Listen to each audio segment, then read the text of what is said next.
Hello, everybody, and welcome to the Custom Apparel Startups Podcast. My name is Mark Vila, and it's just me today. I don't have Mark Stevenson here. We're working from home separately right now, so I've decided to do episode 122 for you and hopefully bring you some really good content about the custom apparel business. Today's episode is the types of apparel businesses, where they go, how to win. Okay, so we want to talk about all the different types of businesses that are out there. Just like people, every business is unique. And also, just like people, you can kind of get into categories of businesses, just like categories of people, right? You can think of the children versus the middle-aged versus elderly as groups of people. And even though all these groups have very much different individuals amongst them, you could still categorize and treat some of these groups differently. For example, the youth have to go to school, right? Things like that. So we're going to talk about some of the different types of businesses out there, which one you might be. So you'll be able to clearly define what type of business you are right now. And then we're going to talk about what are the pros and cons of these businesses? So what are their strengths and weaknesses? And that knowledge will help you to determine how to deal with them. And what I mean by deal with them is, what if you're up in a position to partner with one of them? What if you're up against selling versus one of them, right? One of your customers is considering leaving you to go to another business, or possibly you're trying to woo a business to come leave one of those businesses to come do business with you, right? Or maybe it's a brand new customer and they're shopping around, and who are you up against and how do you win, right? The goal would be for you to have success, and that's what we're here to help you do. So let's just kind of get right into that and start with the different levels. And we're going to start at the smallest, the bottom, just like we might start with a baby if we're talking about groups of people. So the first one we'll talk about is what I've made up all these names, by the way. Also, let's go ahead and do a quick aside so you can see some things that are going on in my background, right? Because I'm at home now, so you get to see some of my personal stuff. So one thing up here, if you're watching the video, you get to see this, but I've got an original first edition of a newspaper that my father started in 1987. And it was called Hispanic Market News. And this newspaper was designed to educate businesses about the upcoming and growing Hispanic market in the U.S. Right? So how Hispanics choose to buy food and how they interact with advertising and marketing, things like that. So I'm proud to have that up. That was a business my father started. And then below that, I've got this award that he got. And this is a longer story, but I'll give you a short version of it. We've got Super Q on the top there. He was a general manager of a radio station for some years. And we've got LifeLink on the bottom there, who was a organ transplant organization. And my father had an organ transplant and he was in radio. So it's pretty cool. Excuse me, I'm fixing my headset too here. So, and then I've got a palm tree because I live in Florida and I just thought that art was cool. So just sharing a little personal stuff about me and what's going on besides me here. So let's go into the list now and write some stuff down, make some mental notes, figure out where you are and how you are going to deal with these different types of businesses that you'll run into. So the first is the pure hobbyist, okay? This technically isn't even a business, right? This is just somebody who's doing this for fun. They have a Cricut cutter or a home embroidery machine, or maybe they just order transfers off somewhere off the internet for their friends. Typically, everything they're doing is for presents or favors. Okay. They often are doing the labors. They don't charge anything for labor almost ever, right? And if they are charging any money, it's maybe they're making some t-shirts for a bunch of people to go on vacation with. And it's typically within their family and they're asking everybody to throw in, the $6 for the shirts, right? So, so the pros of this business, right? What's the pro for the owner, right? Is that it's literally just for fun. That's it. They like to do it. Okay. They're not necessarily going to go away or go out of business, right? Unless they just stop thinking that making t-shirts is fun, or stop doing custom embroidery is fun, right? So that's one of the pros of their business is that it's not a business, right? There's nothing to succeed in. As long as they love doing embroidery, they're going to continue to do it, right? But there are a lot of cons to them as an entity, meaning that if you say find out that in your circle of friends, right, and associates, right, and you probably sell to a lot of these people, right? You've got a friend that owns a lawn company, and you provide the t-shirts to them. You've got a friend who owns a mortgage company, and all of their polos, you do the logos on it, right? You have a friend who owns a plumbing company, and you make hats for them and uniforms. So within that group of people, somebody might say, oh, my wife just got a Cricut, so I can make some shirts for you guys too. Right. And that would be a point of frustration for a business owner, because you say, listen, I'm doing this for a living. Now this person's going to come in and do this stuff for free. It's going to cost me, money's coming out of my pocket because this person's willing to do labor for free. I've heard people talk about this before. So first, we'll talk about why that's actually not a long-term worry for you. For one, this is a hobby, so it costs money. It's not cheap to make t-shirts, right? You know that now if you've been in the business for a bit, or if you're learning about it. Making t-shirts isn't necessarily cheap. If you're going to make 100 shirts, you're putting possibly $500 or more dollars just into the supplies, right? I mean, just considering some interesting averages, right? It could be $500, $700, $800 in just supplies to make 100 t-shirts. So it's not a small amount of money when you're considering just what the average person has in their bank, right? So it's not cheap to make custom t-shirts. And a hobby is a loss. It is a net negative of money to your life, right? If you go fishing or hunting or golf or whatever you have as your hobby, it costs you money to have a hobby, right? So it's not necessarily sustainable to say that this somebody in your circle that of friends and associates got a Cricut, and all of a sudden they're just going to start taking all that business from you. That's not sustainable for them. Even if somebody who's a hobbyist takes some money, they typically are at a loss. Right. And it's just typical. They feel guilty about making money off of these people. And the reason I know this is because I've been in this industry since 2008. I've talked to tons of people who are hobbyists, were hobbyists, started as hobbyists, and own a business. And that is the mindset of almost all of them. They feel guilty about taking money because this is for fun. And it is not sustainable. It is a money pit, not a money generator. So they simply can't do large orders, consistent orders over time. And as soon as they have to do an order that's kind of for fun, and it's, say, a 25 shirt order, and they miss their kid's soccer game, right? They miss their kid's dance recital because they were dealing. As soon as that happens, the hobby's over. Or at least doing things like this, making shirts for businesses is over. Now the hobby is just, hey, listen, this is just going to be for me, my family. Maybe I'll do something for my cousin's family. That's it. This is just for fun.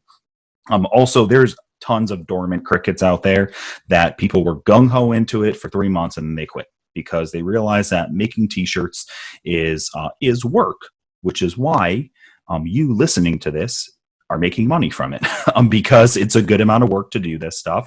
And you're going to go ahead and make money from that because that's basically how our world works, right? You make a profit off of the work that you do. So now that we've got the hobbyist out of the way, how do you deal with them?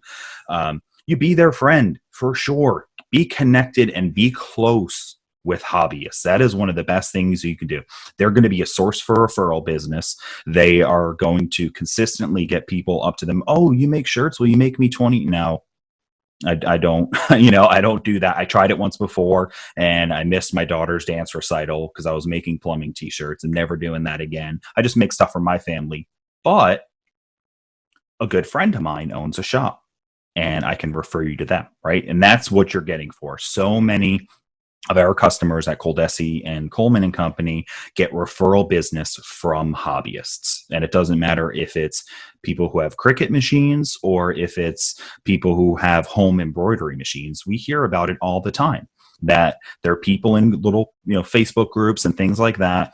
And then somebody asks, hey, my cousin needs 100 hats done.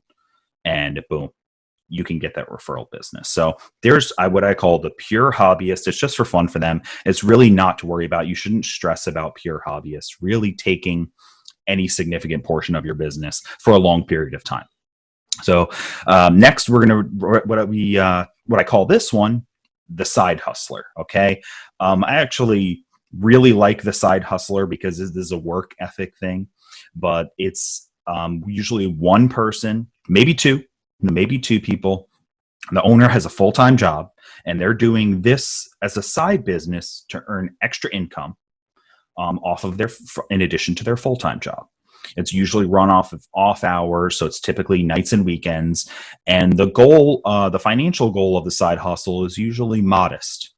If I can make $500 a month, if I can make $1,000 a month, that's these financial goals. So you can put a little bit of work into making some money as a side hustle, and people do it. So what are the pros of this? It's typically a low cost of ownership. Side hustles are set up, don't even have necessarily official setups in a house, right? It might be part of the living room is a cart table with a heat press and a cutter on it, or a digital heat effects printer and a heat press in a garage, with just a plastic table they got from Walmart for $60. There's typically no rent, no employees, no real cost, and probably not even a website for a lot of them. They maybe just have a Facebook page, and that's what a good amount of side hustles start as. So the pros of a side hustle are the costs are really low, so you can stay in business indefinitely. You don't have to necessarily make a big profit to stay in business. You might be financing equipment that's a couple $100 a month or less than $100 a month, and you're staying in business just by doing 10, 20 shirts, right? So a side hustler can compete and do really well because, for one, they don't have to sell something every week. They can operate at a nice low margin, which means they can semi-compete with price too. A side hustler can afford to not make, say, a 30% margin. They can probably profit and be profitable off of a 15 or 20% margin at time, depending on, of course, how well a side hustler manages their time. That's a different conversation to be had. So a side hustler can typically stay in business because they don't need to make a lot of money, and any money that they make is a win. Right. So those are some of the pros of being a side hustler. So some of the cons are, especially, and we'll talk about dealing with side hustlers and competing with them. But since this is a second business, the second job for them, it's very volatile for side hustlers. And that doesn't mean that if you are a side hustler now, that you're going to go out of business, because we just said you're probably not going to go out of business. It's volatile, meaning that a side hustler says either one of two things in mind, usually, from what I hear at least.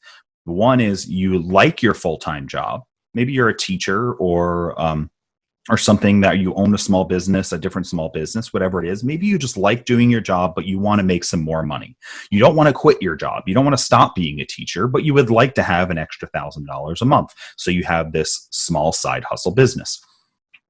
But what if, as you're a teacher, what if, say, you doing this side hustle for 2 years, and then somebody offers you some sort of a promotion within your teaching job? I don't know much about the structure of a school, but let's just, I assume the principal or the vice principal maybe makes more than a teacher, right? So maybe at some point in time, you get offered to be the vice principal. Well, that right there maybe is that extra $1,000 a month. And then you take your side hustle and you just say, you know what, I'm not going to work as hard because I'm making more money in my full time, and I'll just do it on occasion, right? So that side hustle business is volatile. You'll also have people in side hustles that will be tired. They don't want to work all of that time. They decide they want to. It's for a temporary period of time, right? I'm going to do all of this to make a bunch of money until we can afford our Disney cruise or something like that. They make that $5,000, and then they back off of it. So side hustles are volatile, and I wouldn't put a lot of worry into if you run into a side hustler as one of your competition, that probably in 6 months something will change for them, or a year or 2 years, right? And you're going to find more side hustlers will do it for a period of time and back down, right? And which is what I like about that. If you are a side hustler now or thinking about B1, that's what I like about that business, is that it gives you the freedom to scale up and scale down as your desire to make more income changes. The other side hustler I was going to mention is the person who is a side hustler. They hate their full-time job, right? They're sick of the grind. They're sick of the 9 to 5. They don't like their boss. They don't like the money they make. They don't like everything about it. So they're starting up a side hustle. This side hustle will eventually be their full-time job.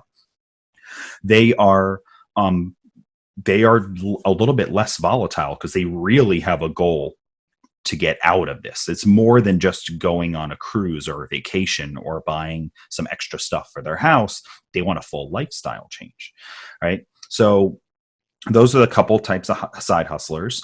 And how do you deal with them if you're in competition with them? Okay. So much like a hobbyist, I'm going to say anyone who has a side hustle that you run into, that they have a part-time t-shirt printing business or embroidery business that they run, and it's actually a legitimate business, right? They have probably a business bank account, or they're at least taking money for orders for profit.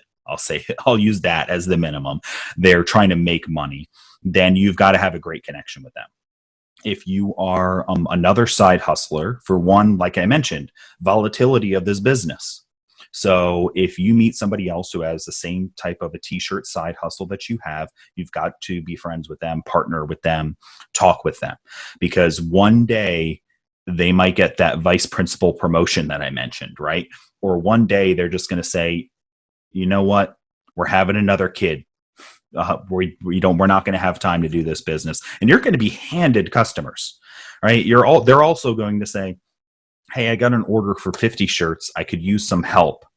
Can you somehow work with me in helping to make transfers or press them onto the t-shirts or whatever it might be? And you might be able to split some jobs.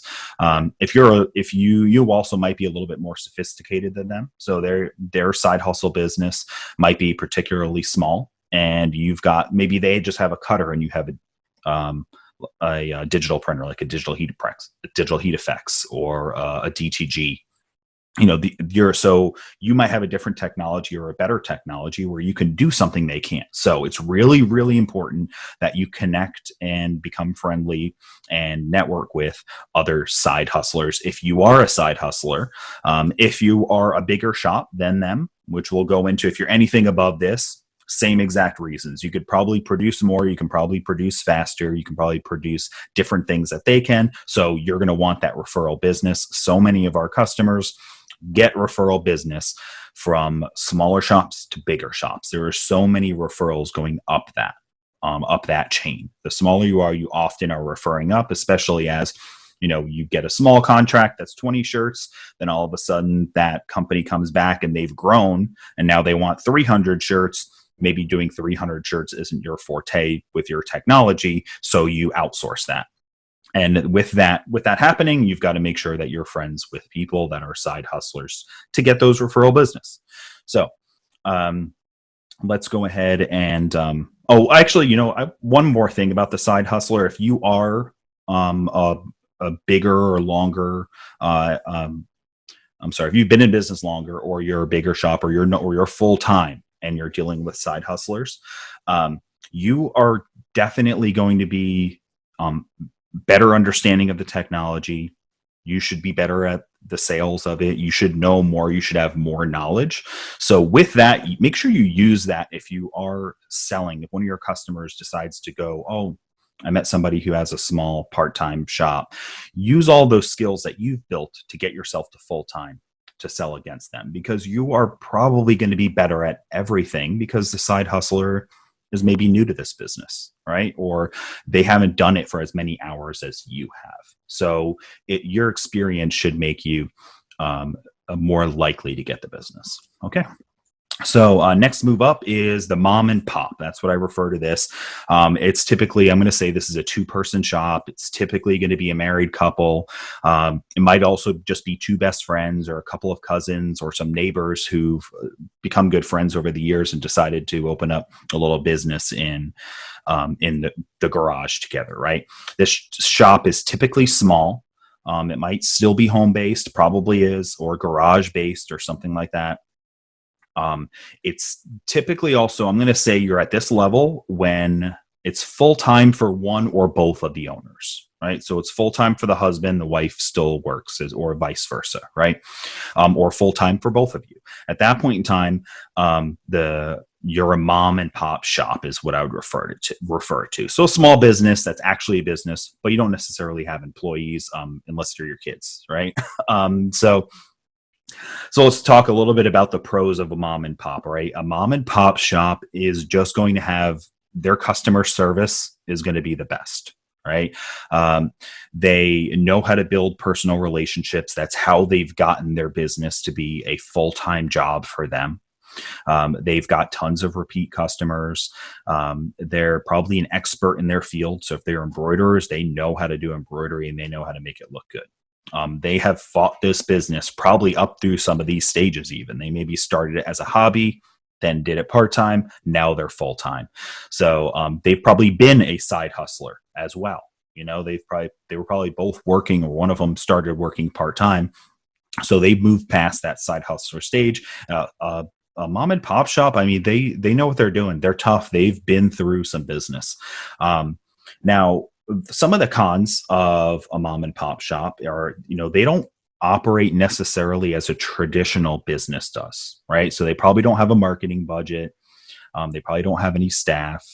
And they're going to probably have some limitations on what they can or can't do. They're probably not just going to, on a whim, decide to buy $100,000 piece of equipment, right? They are typically going to move particularly slow. Their personal finances are probably still intertwined with their business finances.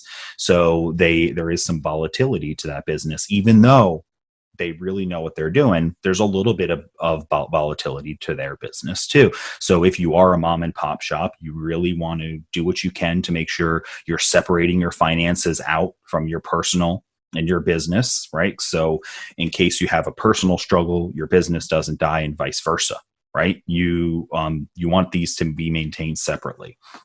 But at the same time, you probably have a really strong net of business and referral that you've been growing over the time. So mom and pop has got plenty of strengths, but there are some weaknesses behind there. And because it's only a 1 or 2 person business, the health or well-being of each person in the business can affect the longevity of the business too. So you also want to look to what are going to be some growth and backup plans for you. Let's just say if my brother, for example, he just broke his wrist, right? His right hand is out.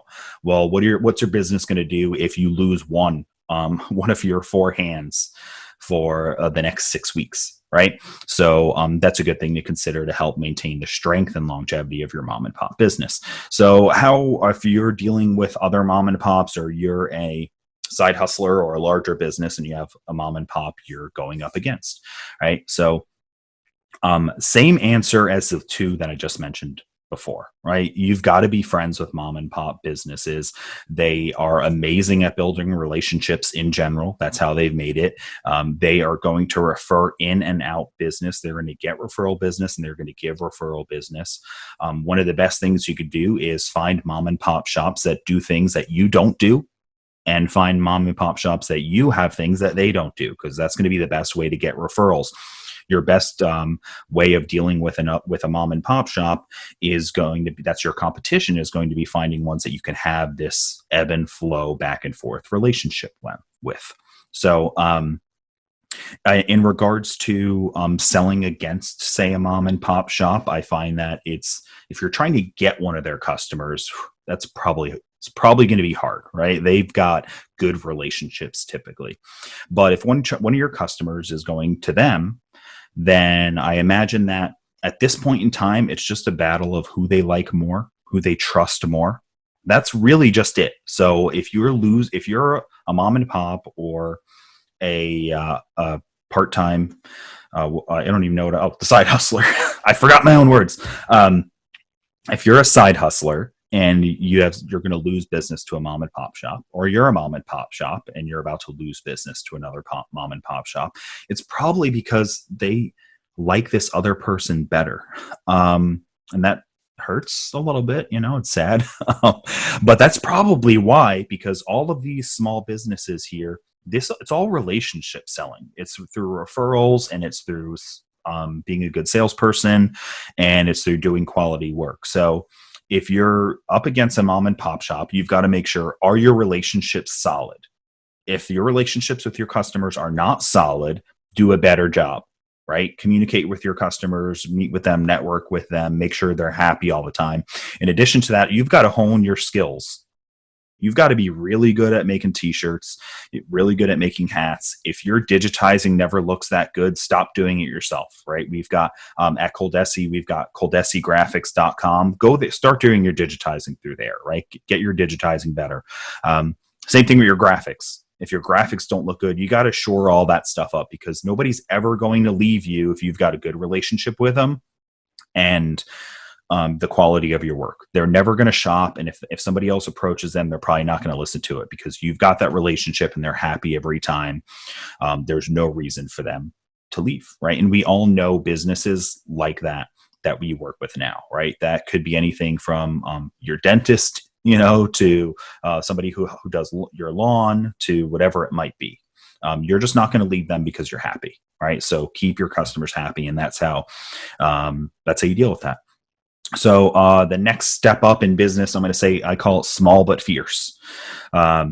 This is the next level up after a mom and pop, right? This business, it might still just be mom and pop, by the way, right?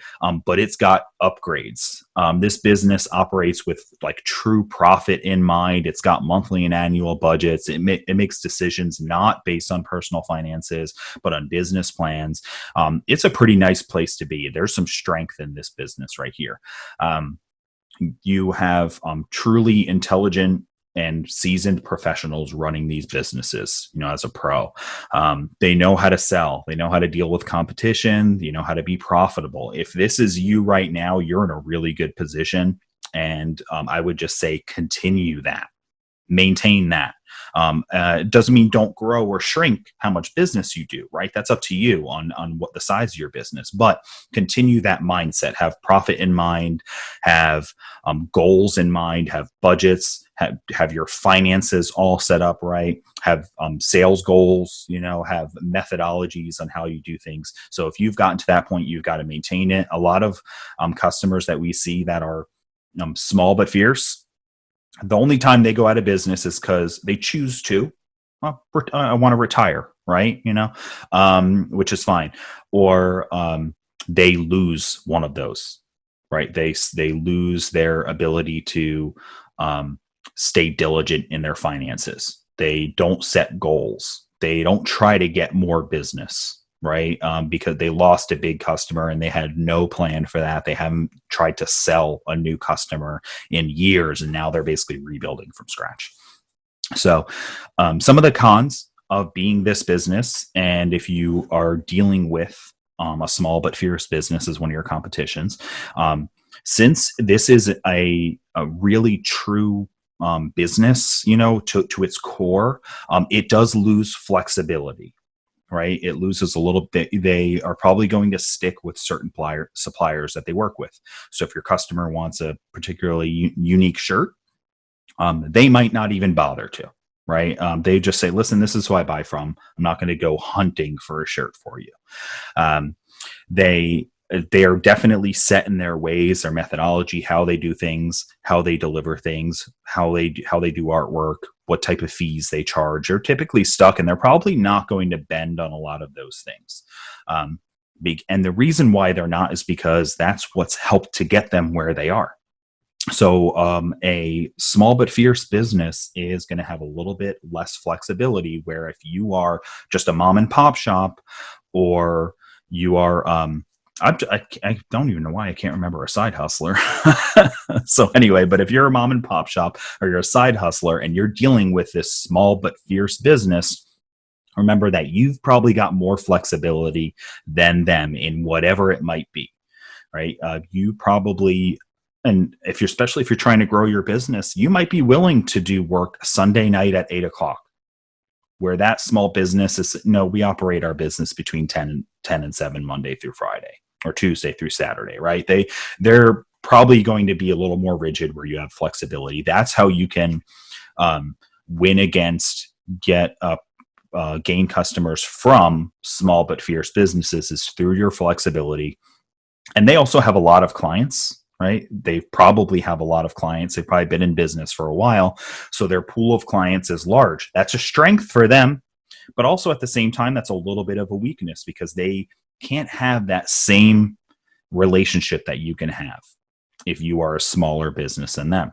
They might have 1,000 customers. You might have 60.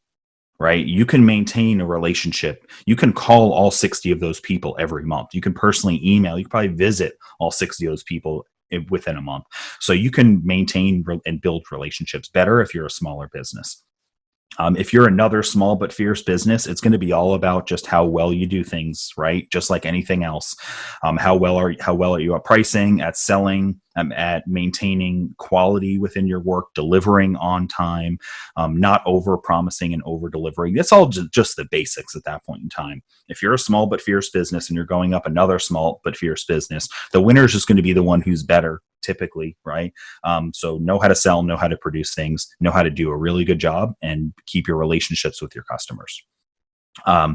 Another thing you can do if you are particularly smaller a business, right? It's just you, you're a side hustler, or it's just a mom and pop, shop, and you are dealing with competing against a small but fierce business. This might be they might have a storefront and you're operating in your garage. They might have a couple of employees even. They might have been in business for 25 years, right? What you can do is you can build up that kind of, hey, I'm the owner of this business. I'm trying to grow my business. I'm trying to build a good personal relationship with you. I'm personally going to take your order the shirts, make the shirts myself, and then deliver them to you. This is just me trying to do better for myself. And use that compassion. If they like you and they want to see you succeed, people will want to buy from you, right? So it's a little bit harder to do that with maybe some of those small but fierce businesses, because they might not be talking to the owner, right? They might be talking to an employee that works there, and they may never talk to an owner. So there's a lot of interesting things to think about there. Now, we've got one more. I call it the big leagues. This category is really broken down into probably 100 different categories, but we can talk, for the sake of this conversation, we can really just talk about them as one. It's a multi-shop owner. They've probably got hundreds of $1,000s worth of equipment. They have very built-in processes, right? So they've got automation built in. They've got boards with orders. They probably have some software that's helping them actually take orders and process orders and some things like that. So this is a particularly big business. They have a true sales force. They have salespeople, production people, probably levels of management. The pros of these businesses, they know how to win because they got there, right? They really know how to win. The owners and management and stuff is tenacious. That's how they got where they are. They can oftentimes really hone in their costs to bring the retail price down and still maintain a healthy margin, where smaller shops can't necessarily do that. And I'll explain in a very simple example. So if you're a particularly small shop, right, you probably are not going to have, let's say, like a shirt like I'm wearing right here, right? I think this is a District T DT 104 shirt. If I'm a really small shop, I think this is like, forgive me for not remembering the all the colors, but it's probably 15, 20 colors and 5 or 6 sizes, right? I'm probably not going to carry all that in stock. That seems pretty unreasonable for me as a small business, because it's going to cost me $5,000 to keep that. I might not even keep the most popular colors in stock. I might just keep some black and white. But if it's a big league type of business, they can afford to have $5,000 or $10,000 or $15,000 in inventory of apparel. they can have this on the shelf. So they can have this DT 104 in maybe the 5 most popular colors in the 5 most popular sizes in their shop. So if that's the case, they can keep all of that in stock, right?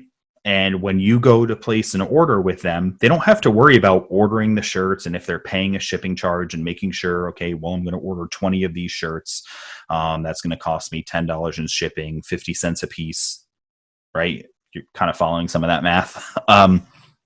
And with that being the case, then they're going to go ahead and be able to bring that price down and offer the apparel actually at a cheaper price. It's just something that they can do. And there's 100 other reasons why. They can buy their ink in bulk. They can buy all of those things, right? So they can bring some costs down so they have a lower price. That's probably one of their biggest advantages too. And that's where we'll hear, I can't compete because I can't compete with this giant screen print shop down the road. I can't compete with their price. All right, so let's talk about some of the cons and why you can compete. So they are looking to be like the Titanic, right? It's hard to turn these ships. If there is a roadblock ahead, if there's danger ahead, it's hard to get this business to completely shift the way they do things. If a customer comes and throws a curveball in there of something weird, they probably don't have a process to do that efficiently, and they're probably not going to want to waste their time with it. If a customer comes back with a really small order, probably not going to waste their time with it as well. So they're strong businesses, but they operate in a very specific way typically. Okay, they also when the economy flows up and down. All right, they are at a particular risk to really fall apart because it's harder for them to operate on a shoestring budget. If you've got lots of equipment, lots of rental space, lots of employees, you need to have lots of sales in to maintain that. If you're a smaller business, you might be able to afford to sustain a slower economy longer. If you are if you're somebody who's a side hustler, that was the first thing we talked about, right? Is that you can operate on a super shoestring budget, so you'll stay in business. So a con of the big league businesses is that they need to make sure that they're really prepared to weather whatever storm can come up, and that you can, if you are not a big league business and you're smaller, you are more malleable, which means that you're going to be able to weather storms better. You're going to be able to take orders other customers the other businesses are not willing to do. You're going to be able to offer a personal touch that they might not be able to do. And also you get to appeal to that empathy and likability by saying, I'm the owner of the business. I run it. I talk to you. I make my t-shirts. My son and I make the t-shirts together, whatever it might be. And you really get to appeal to that sense of, hey, I'm helping a small business. And nowadays, especially, helping local small businesses is really in right now, right? It's just cool. These t-shirts, buy local beer t-shirts and things like that. There's really a growing culture of buying local. So if you're a small business, you compete against the big leagues by saying, hey, I'm a small business. It's just me, it's just me and my cousin, whatever it is. So that's kind of some of the cons of and the ways to deal with these big businesses. One of the things I wanted to say about dealing with them, though, is you might not even have to. Honestly, they are typically tied up in specific niches, and just don't go in there, right? If you know that there's a bunch of sharks in the water, you don't swim in that water. You go to a different place. So if there are 2 or 3 big league shops that are doing all the youth sports in your area, and it seems like it's a hard place to compete, I wouldn't choose that as my first place to compete. There might be an argument on why you would and how you could, but I don't know if that would be my first choice. I would look into other niches where they aren't.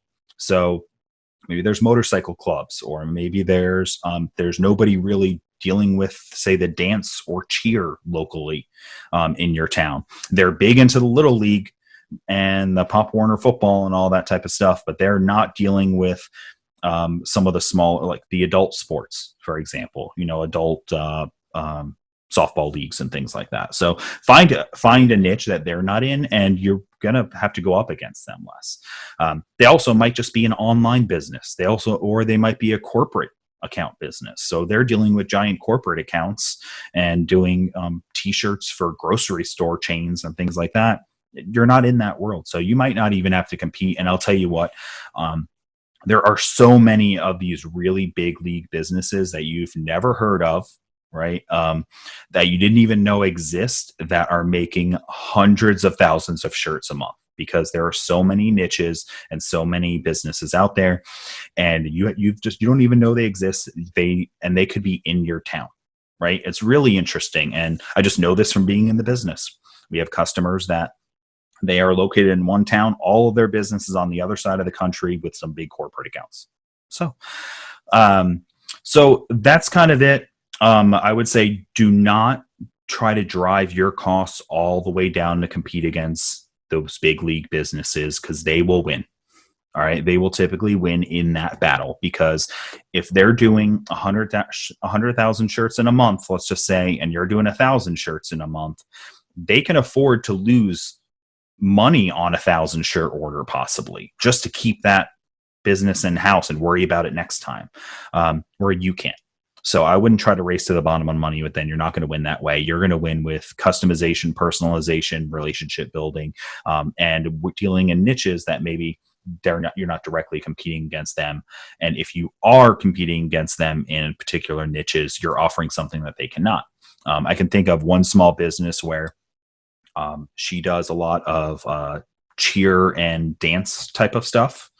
And in this business, she actually isn't doing the schools like this. Isn't doing like competition wear or anything like that. So not making the bags, not making uniforms, nothing like that. Only doing supporting apparel for the fans. So for moms and dads and little sisters and big brothers and things like that. And that's the niche that they operate in. So even though they're directly in a spot, in a niche with a big league company, they are not competing with them, because the big league company is not offering the daughter's name on a shirt with their, very specific things like that. One's, doing individual shirts. They're not doing that. They're doing bulk, expensive uniform type of stuff. So they can offer a different product than what the big leagues are going to offer. So that's another way to deal with them and compete with them.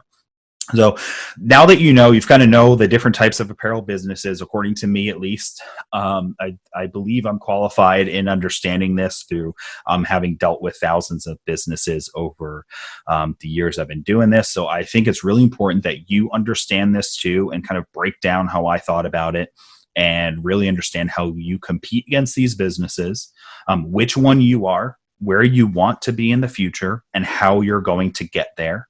So if you are a hobbyist and you'd like to be a small but fierce shop, then you've got to understand, kind of maybe some of the levels you need to go through and where you need to get to be there. Whether you want that to be in the next year or the next 5 years, you got to figure out what your goals are. And they are perfectly fine to always stay as a side hustle or to get all the way up to the big leagues. It's completely up to you. There's room for all of these businesses in the custom apparel industry. They all have strengths and weaknesses that complement each other, which is why all of these businesses flourish, which is why we've got hobbyists that just have a ton of fun and are able to can afford to do it, right? Because the big businesses buy so much equipment and supplies that it's affordable. There's a demand for it. So hobbyists can have fun. It's affordable to be able to finance equipment. So people who want to side hustle and just make a little bit of extra money every month, they can do it. If people want to grow up the size of their business, they can do that because of the volatility of all these different businesses as well. Businesses are going to grow. Some are going to shrink. Some are going to go out of business. People are going to retire. That side hustler who had $2,000-$3,000 worth of business got promoted to vice principal and said, I don't want to do that anymore. And now that business gets dispersed to somebody else or possibly handed to you because you've built a good relationship. So thanks for listening to this episode of Custom Apparel Startups. My name is Mark Vila, and hopefully next time we'll have Mark Stevenson with me too, and have a good business.